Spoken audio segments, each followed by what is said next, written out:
welcome to the first episode of the Queens Connection podcast, a production of Patton Sports Creative. I am your host, Andrew Patton, and we are joined today by, I guess we could call him the co-host, maybe more colleague, because he's going to be floating around, as we'll say. Sometimes he'll be joining us, sometimes he will not.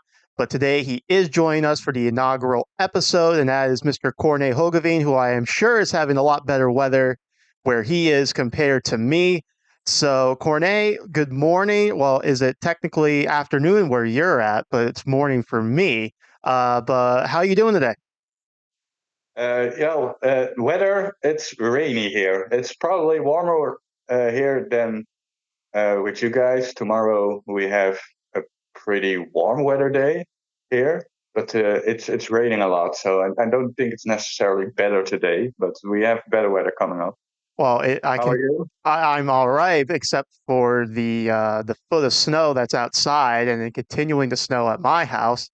But we'll make do. I'm not even going to bother shoveling it because in like 48 hours it's going to be raining and it's going to be warm.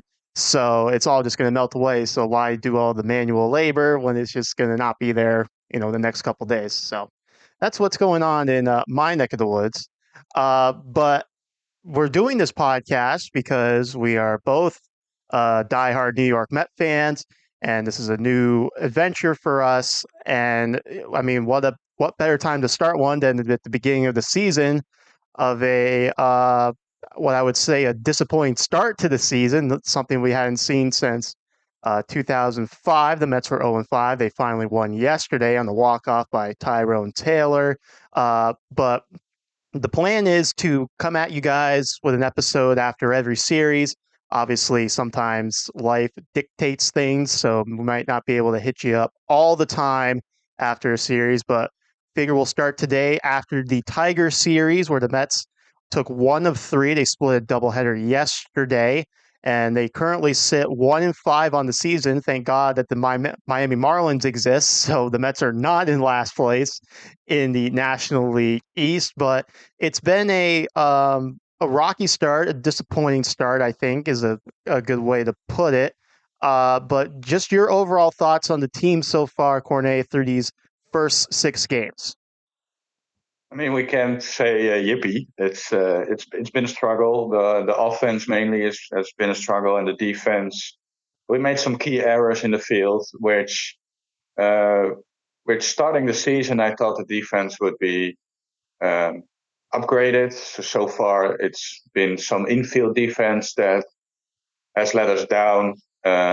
Notably, I think the Zach Short error from Saturday and the Wendell error in the extra inning affair against the Tigers on Monday. So both are on the roster for their defense. So on the other end, they are bench players, Short maybe even a guy who we could see at the AAA when JD Martinez returns. So it's not in the end of the world. But obviously, the offense was the main issue, and the pitching did its part. Yeah, and the Mets pitching, at least the starting, has been really, really good. They were hammering home on the broadcast yesterday that the Mets have the best staff ERA in baseball right now. Obviously, the bullpen's been really good too, I think, except when they get into extra innings. And unfortunately, Michael Tonkin has been the victim of that Wendell error and some fluky things, that little bloop hit in the first game of yesterday's doubleheader that really kind of opened it up for the Tigers. But overall, the pitching, I think, has been really, really good. Or, well, I shouldn't say really, really good. They've gotten some good starts of late, but then that series against the Brewers, no one went more than 5 innings as a starter, and that was the Luis Severino start. Obviously, McGill is on the IL. He had shoulder soreness, so he came out early. Quintana wasn't able to get out of the 5th inning on the opening day start, but of late, guys that they brought in, Sean Manaea, had those 6 no-hit innings. What was it, 6-5, or maybe he lost in the 6, but he was cruising. He's cruising. We'll put it that way. I couldn't remember off the top of my head. Adrian Hauser gave him a really good start in game 1 of the doubleheader yesterday, and a guy who had a really good spring training who got called up as a 27th man, Jose Buto, gave him some really solid innings yesterday too. He went six. Kind of started off a little shaky with some walks, some control issues. It looked like he might not be able to get us five, but he gave you six and just limited the damage to one run, which turned out to be huge for the Mets yesterday. But overall, I would say the pitching has been good. I think the bullpen has been the best part. And this is obviously a revamped bullpen. Last year it was talked about they want guys with options.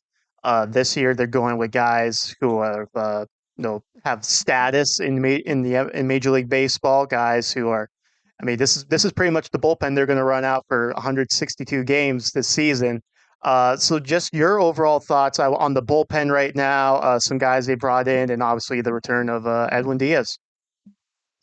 I mean, we see exactly what Stearns had done in Milwaukee early. I hope it's sustainable, obviously, but um, we have a lot of arms that can help us multiple ways. We see Jorge Lopez, guys who can go a couple of innings. Tonkin, although he's a bit on the unlucky side, I think he looked all right. It wasn't as bad as he deserved. He also in that first game got that ground ball, which would have been a double play, and he uh, tried to make the play himself. So he's just extremely unlucky. And I think that guy's the worst out of the out of the bullpen arm so far. Reed Garrett yesterday. I mean, kudos to Reed Garrett, your favorite arm in the Mets bullpen. Um, he was outstanding. He really looked good.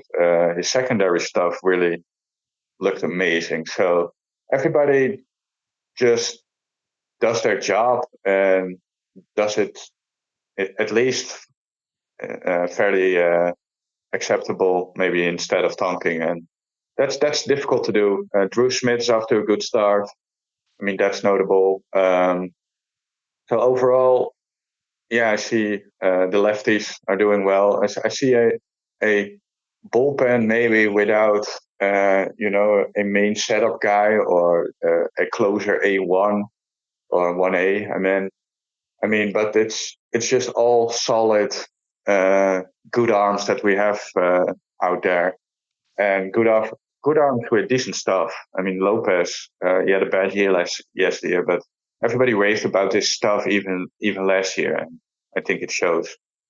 Yeah, obviously you talk about not having a main setup guy. I think they would prefer that to be Adam Ottavino, but in his two outings this year, he's allowed a run, and obviously the big one yesterday with the Riley Green home run on a sweeper that was just right over the middle of the plate, that tied up the game in the eighth. So there's a little bit of a rough start for Ottavino right now, but he's a guy, who can get it back on track, I think. But like you were talking about, Jorge Lopez, All-Star 2 years ago, last year, a rough year, but has looked good coming out of the pen. And he had a huge 10th inning in the first game of the doubleheader to not allow that free runner to score, which gave the Mets an opportunity to win it in the 10th. And I mean, we can dive into this if we want to. Just a questionable, I think, decision to try to bunt with Brett Beatty, not necessarily the bunt's a bad idea in that scenario, but maybe the just not the proper player at the plate, especially. And I'm sure we'll dive into this a little later. He's one of your best bats right now, but it's him and Alvarez and Alonso who have really gotten off to solid starts this year. And uh, they asked Beatty to bunt in that situation, and I wasn't necessarily a fan of that decision because, like I said, he's been swinging the bat well. He's uh, not a guy who's been traditionally asked to bunt in his career. And I know you're playing for one there, but I just think it was the wrong guy to have bunt in that situation. If it was a Marte, someone like that who's been bunting forever in this league, that's one thing. But a guy like Brett Beatty, who's been more of a middle of the order bat, try to drive the run in rather than move the run over. I thought it was a questionable decision by Carlos Mendoza, but that's really the only move so far that I've truly questioned about the young skipper. What are your thoughts on that decision yesterday? You play for one, I get it. I mean, it obviously didn't work out, but in the second game, I think they had a couple of moments when it did work out. Um, if he gets it over, nobody will necessarily talk about it and think, oh well, what a great move. So um, I do agree with your point that Brett Brady, who has always been a middle of the order hitter in the minor leagues, always been, the guy, the prospect, the big first round pick. So um, probably, I don't know the exact stats about this, but probably he didn't have a lot of sacrifice opportunities or moments where when he sacrificed. So um, I think if that's the case, Mendoza should be aware of it. And as a left-handed hitter, also, and I think it's more likely that he grounds to the right side and does the job anyways. So I didn't agree with the move. I don't think it's as bad as a move as I seen on social media, but I would have preferred him hitting there. Like you said, he was our fifth hitter. He's been good, um, and it didn't work out. And I think we have to mention that in the end it didn't work out. Also because of terrible call on that swing, because Yeah. Brett Baty didn't swing, No. and that made matters worse. Yeah. Well, it's no, I'm hammering home that it's a bad call there, not a bad call, but a bad move by Mendoza just because of the hitter who's up in that situation. But you fast forward to the second game of the doubleheader. Obviously, Alonso ties the game. Beatty gets on base, and then I agreed with the Marte bunt there. If it was called anyway, I would imagine it was called. But like that situation, I totally agree with the bunt. No, move him over. Then you got two cracks to bring him home with Taylor, and I believe Alvarez was on deck because I think he came in for Narvaez. So you got a guy in Taylor who I like, a guy who traditionally is a low on base percentage guy, likes to swing the bat, but has really put together some good long at bats this year. So I don't know if that's something that you got to give credit to Eric Chavez and his staff of working with him on. And then theoretically, if Taylor doesn't do the job, doesn't bring him home, then you got probably your best hitter right now coming up to try to do it with two outs and Alvarez. So that situation, I think the bunt was the right move, and obviously it paid off. The Mets finally got their first win of the year. But since we're on the topic of Mendoza and decision making, whatever, just I know the manager isn't what it used to be in Major League Baseball. But what have you thought about Carlos Mendoza when it comes to bullpen usage? Because I think nowadays if there's something that's maybe more on the manager's plate, it's deciding, to bring this guy in now, blah, blah, blah, all that stuff. So I think that's something where we can really, truly have a good discussion about Mendoza's managerial abilities so far that he's shown in these 6 games. Is there anything that's concerned you that you've liked? Is just what your overall thoughts with Mendoza through these first 6 games? I think he did a very good job. I mean, the bullpen has been, like we mentioned, pretty good. So it's also usage. I mean, early in the season, we see a lot. We will see a lot of bullpen pitchers aren't that, you know. Well, they haven't had the pitches in earlier outings to go that deep into the games. So I think he did well. I think he did well yesterday with leaving Buto in. Maybe Hauser could have gone an inning more, but it's all nitpicking. I mean, Hauser is your fifth guy, is a guy who mainly doesn't necessarily go 3 times through the order. So, and the bullpen after him did a fantastic job. So, overall, I'm pretty. I don't have much complaints about who he put in. Honestly, I think he did it, and mainly when I don't have a thought about what he's doing, from why the hell are you putting this guy in? Then then it works. So no complainos. Yeah, I think the bullpen usage has been fine. I think Obviously, some things haven't worked out, like with Ottavino or Tonkin, but Tonkin may be more of a victim of just some soft contact or some blunders in the field rather than Tonkin actually blowing the game per se. Um, but I have no issue with the bullpen usage, pitching decisions, all that stuff. But let's dive into the offense here a little bit. We touched on it earlier, but the Mets offense has struggled to say the least. I mean, with the way they've been pitching, um, the Mets could easily be, you know, 5-1, through these first 6 games of the year, but just not getting the hits when they need them to, and it's just leaving the door open for teams like Milwaukee and Detroit, who they played this year, to capitalize, and they have for the most part. But obviously, being highlighted are the two guys at the top of the order, and Brandon Nimmo and Francisco Lindor, who both only have one hit through the first 6 games this year. It looks like the at bats are maybe getting a little bit better. For Nimmo, especially, he had 3 walks in that second game yesterday, so I think his eye, he still has his eye. It's just a matter of putting good swings on the ball.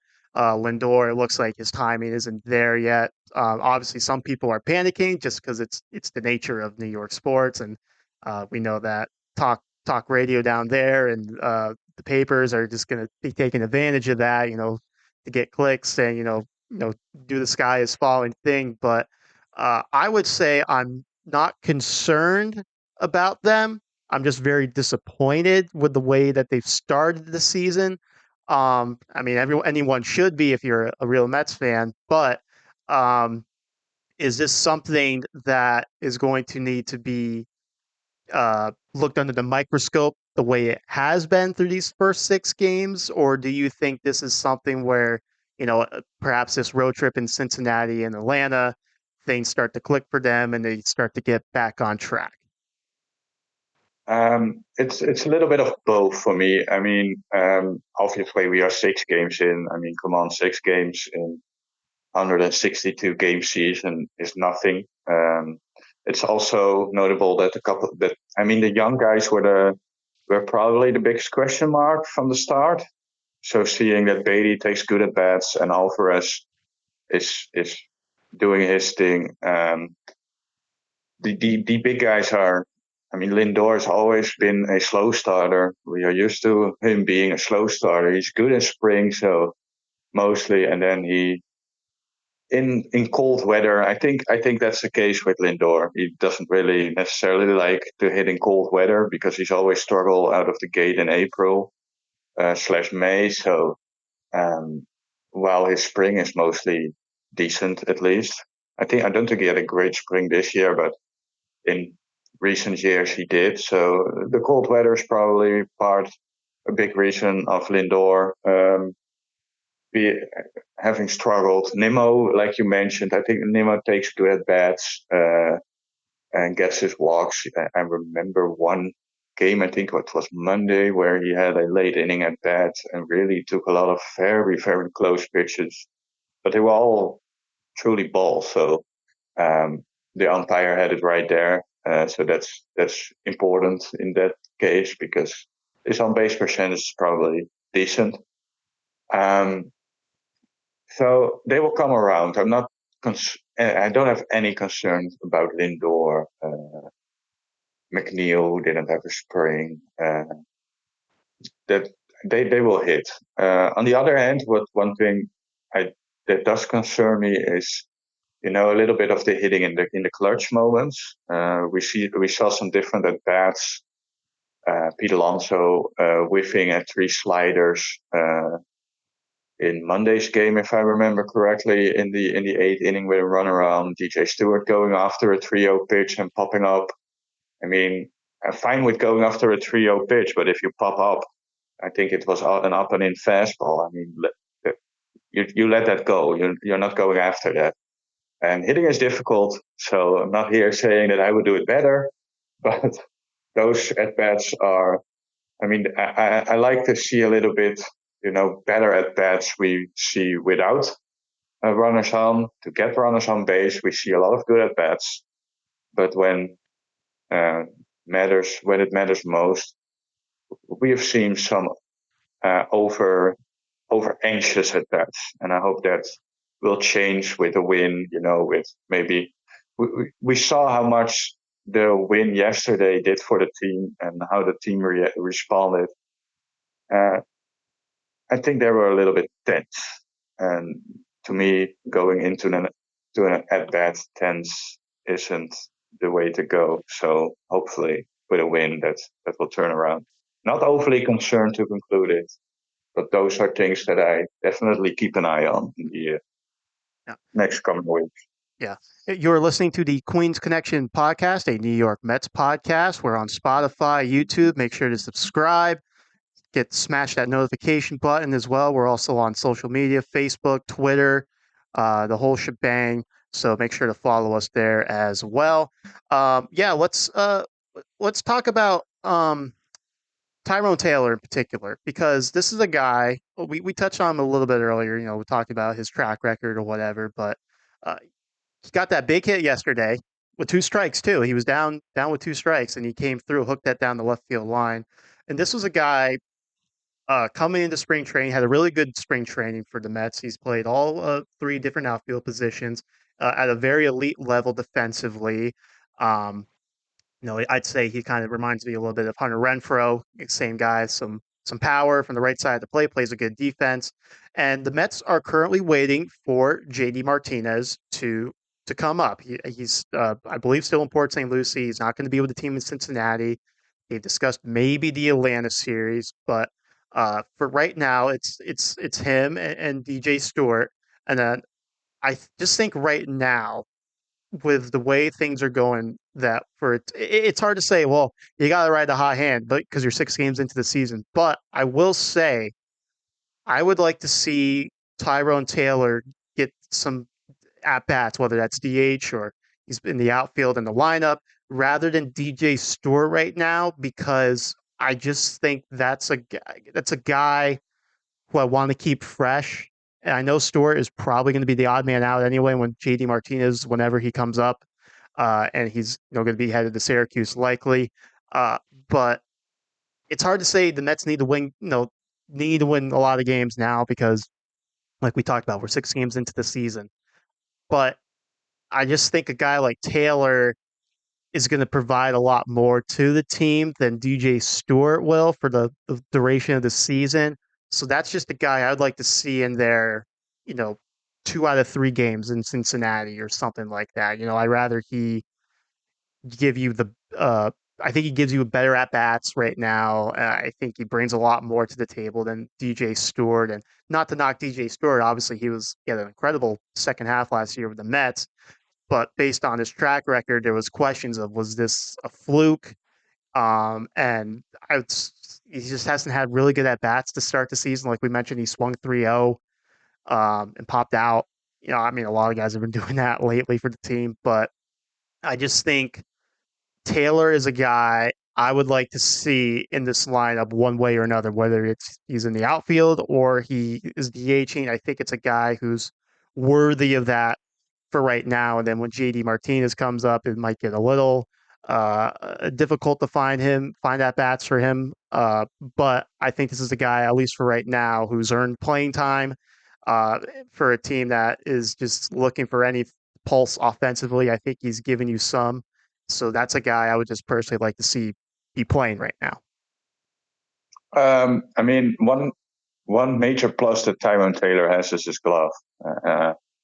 I mean, errors in the outfield isn't necessarily a big thing, but having no errors in your major league career is still pretty darn amazing. So it's a fun set that he keeps going. But the way he plays defense is just so good. And obviously, DJ Stewart, with all due respect, is just a bad outfielder. So for me, that alone, right now, with how DJ Stewart is hitting, I would like to also to see him play the field.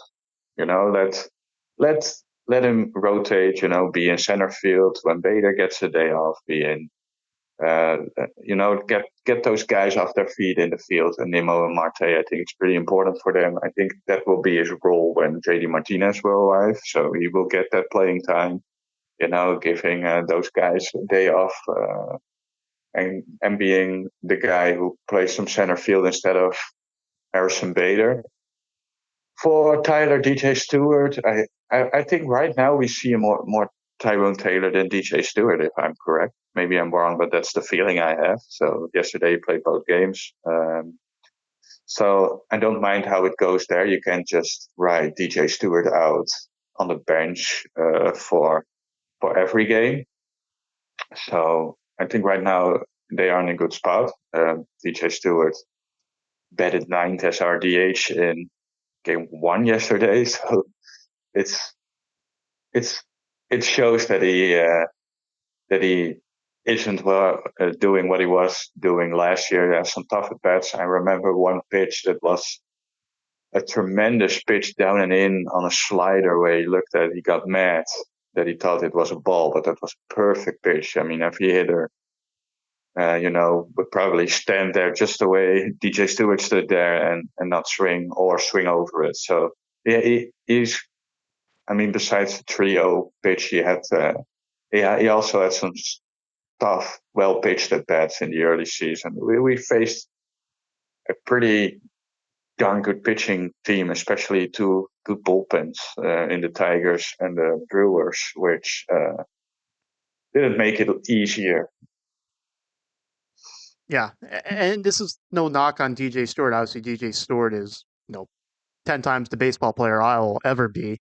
But I just think he 100. certainly earned the right to come into this season after what he did in August and September last year to compete for a spot, a DH spot, because obviously the talk coming in was the DH was going to be a platoon between DJ Stewart and Mark Vientos. Well, Mark Vientos he's in AAA right now.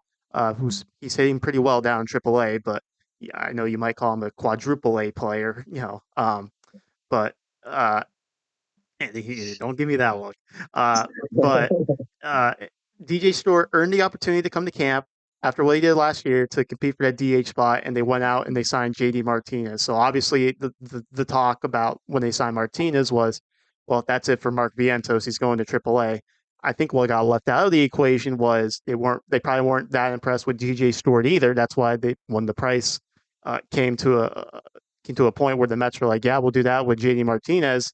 You know, they were still exploring that option because they weren't satisfied with what they were seeing with Stewart and Vientos, and obviously Vientos had the option, so it's easier to move him. I don't know if what DJ Stewart's option status is. He's got one Corne.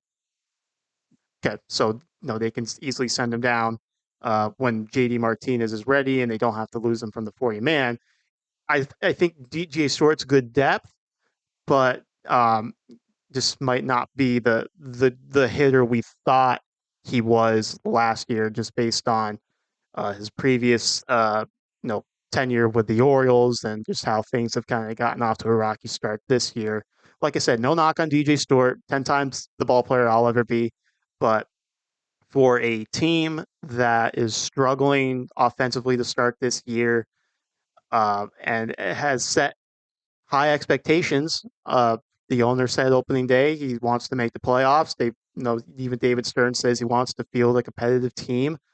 Well, right now offensively, minus a couple guys, they're not really getting a lot of competitive at bats. So, I guess you just don't want to fall too much into a hole. Obviously, it's early in the season. The Rays, they were talking about. I saw this on Twitter. The 2011 Rays started 0-6, and granted, it took a miracle 162 game to get them into playoffs, but they ended up winning 91 games and made the playoffs. So, you know, things can happen. It's just, it's obviously a disappointing start, and I think this is just a lot of probably more of an emotional take than a rational take. But when your team has gotten off to as poor of a start as the Mets have, things like that kind of eat at you a little bit more than they probably should. But hopefully things get turned around here in Cincinnati. Did you want to make a point on that, or did you want to talk a little bit about Luis Severino? Well, I want to respond quickly. I mean, one thing that I think we should note, yes, it's only 6 games, but you are in a pretty good division with some pretty good young teams. I mean, the Phillies, who aren't having a great start either, but Phillies, the Reds, the Brewers, the Diamondbacks, they are all probably your main competition for playoff spots. So, and they are all probably on paper maybe a little bit better than we are. Although I like our team. I think it's they are on paper the better squad. So look at what the Diamondbacks have for a starting rotation, for example. Look at how the Brewers played. I think they played a very good first series. So that those are your competition, and you don't, like you said, you don't want to. Although it's very early, you don't want to fall behind all those competition that much. So that's an point I wanted to make because I do believe we play in a very tough league overall with some good wildcard teams. Yeah. Well, let's move on to one of those teams you mentioned, and the Reds, and for the Mets, they're going to be throwing not Manai, Quintana tonight. For the Friday night game, Severino is going to pitch Saturday, I believe, and then Manai will pitch the finale on Sunday as the Mets look to get on track on this road trip. It's going to be a tough road trip because we talk about Cincinnati being a good up and coming team, and then you have four with the Braves and Atlanta, and that's just it's a tough team and it's a tough place that's for the Mets to play of late. But one guy that we mentioned, or I mentioned, who's pitching this weekend is Severino. He obviously had a really, really good spring training. I think maybe I don't want to say tricked myself, but what I saw was like really vintage Luis Severino those first couple of years of the Yankees. And obviously the first start did not go his way. I mean, they changed the infield hit to an error on Zach Short, so his ERA got cut in half basically. But the 12 hits were concerning. I know some were little jam shot loopers, whatever, but there were also some that were pretty well hit balls. So, do you any concerns about Luis Severino through from that start? Do you because he kind of looked like last year's Severino?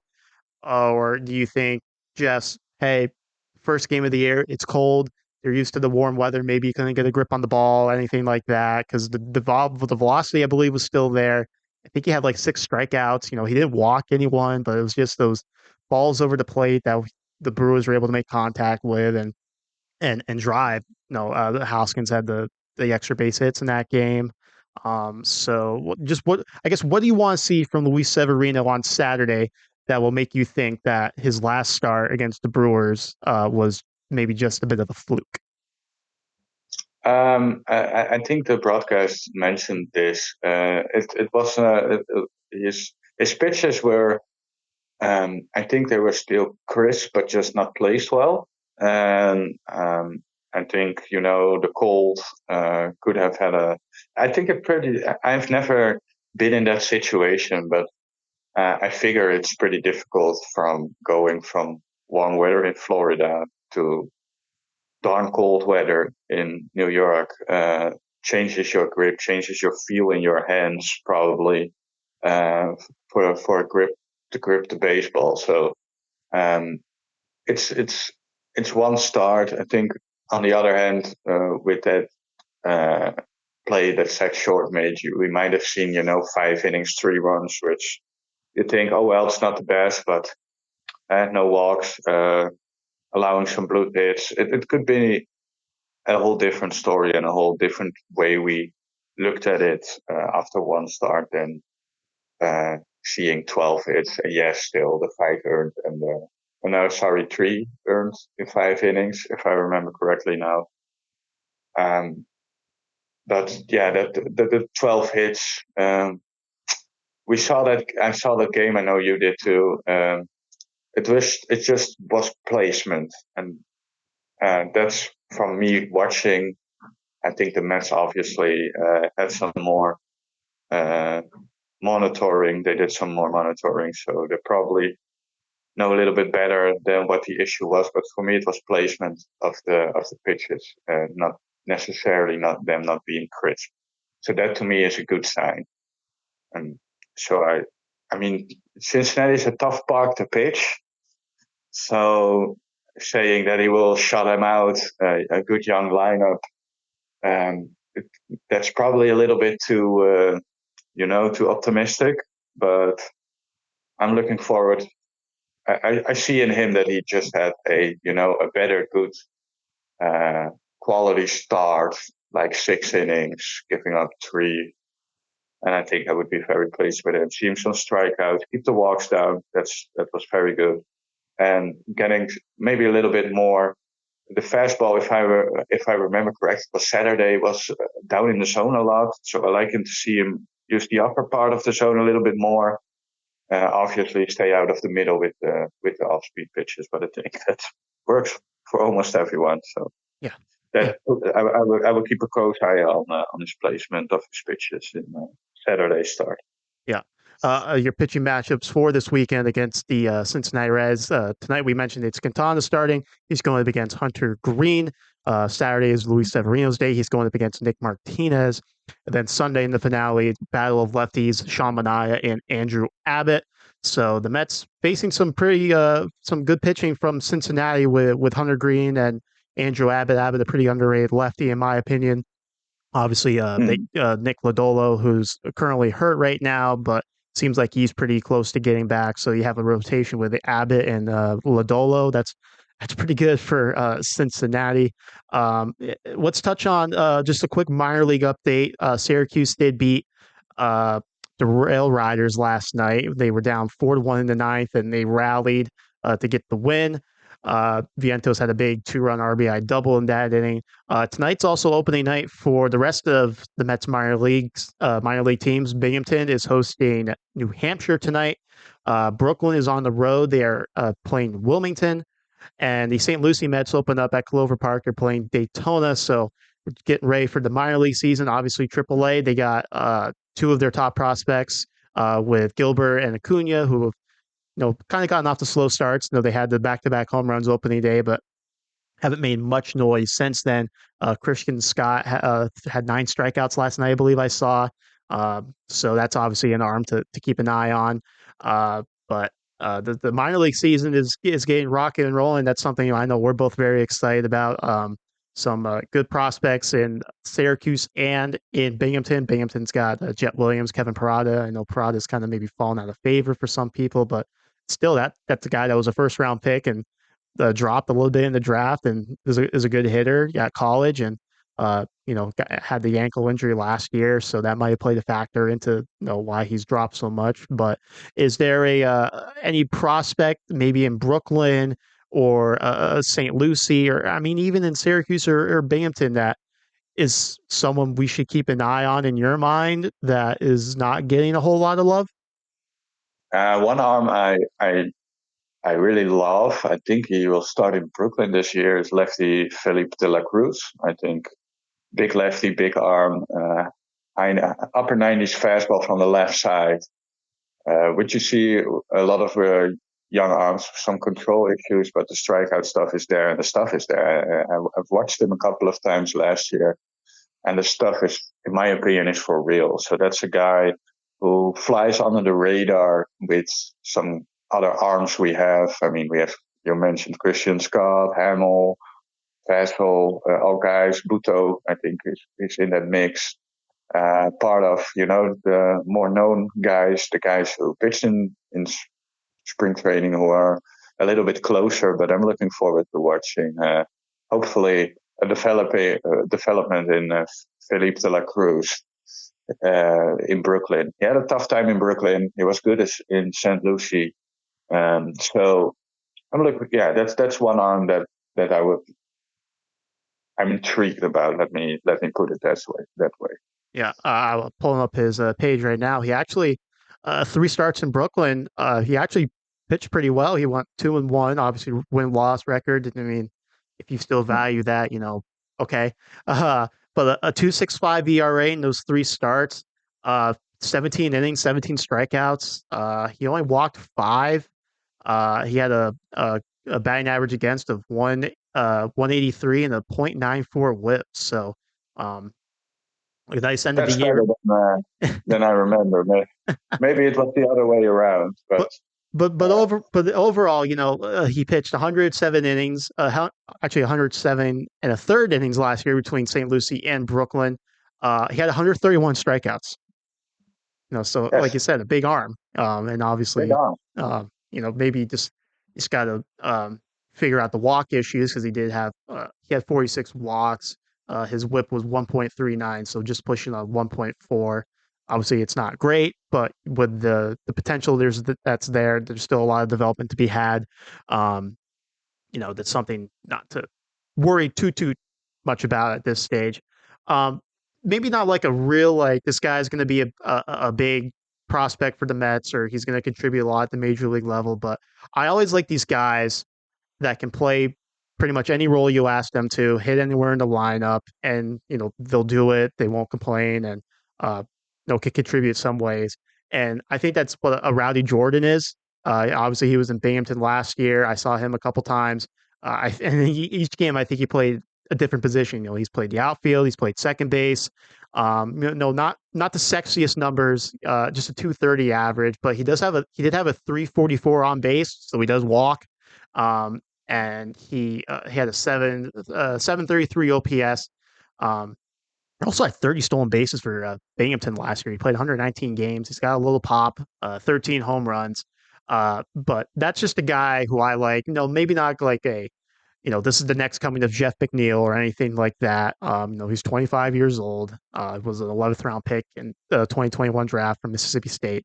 But I think it's a valuable asset to have in your organization where theoretically, if he has a nice year in Binghamton and he gets bumped up to Syracuse and he's had a nice run in Syracuse, it could be a valuable asset for off the bench because he's a guy that can play this, there, and everywhere. So it's just maybe a guy for me, I like to keep an eye on this season.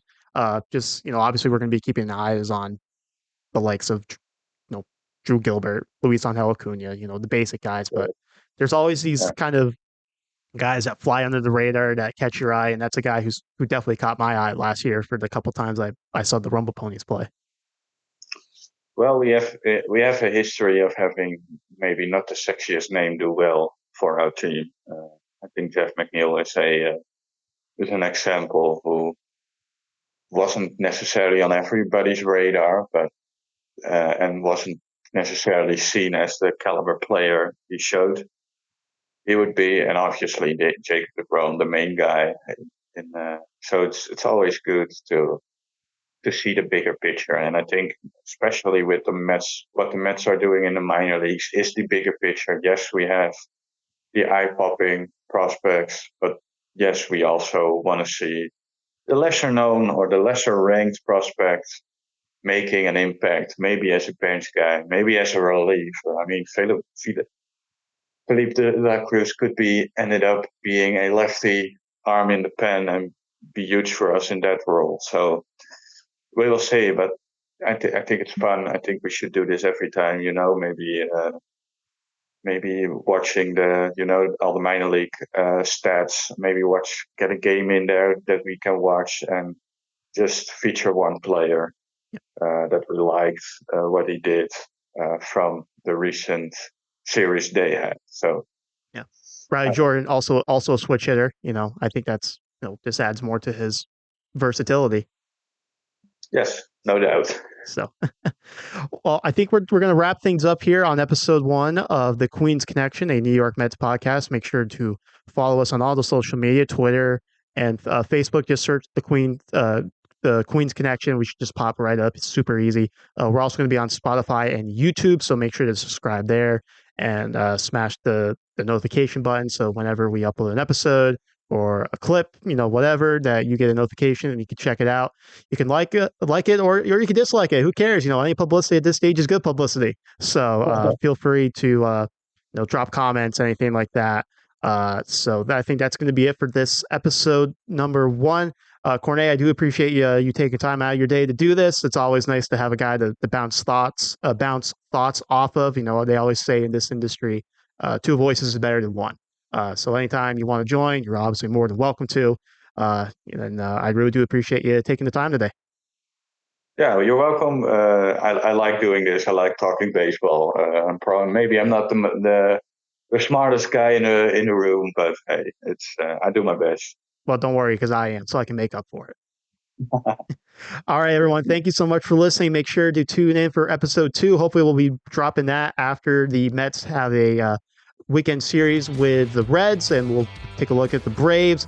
So hopefully all that works out. Make sure to like, subscribe, as I said, and we will see you next time. Thank you so much for listening. This has been the Queen's Connection, a Patent Sports Creative production.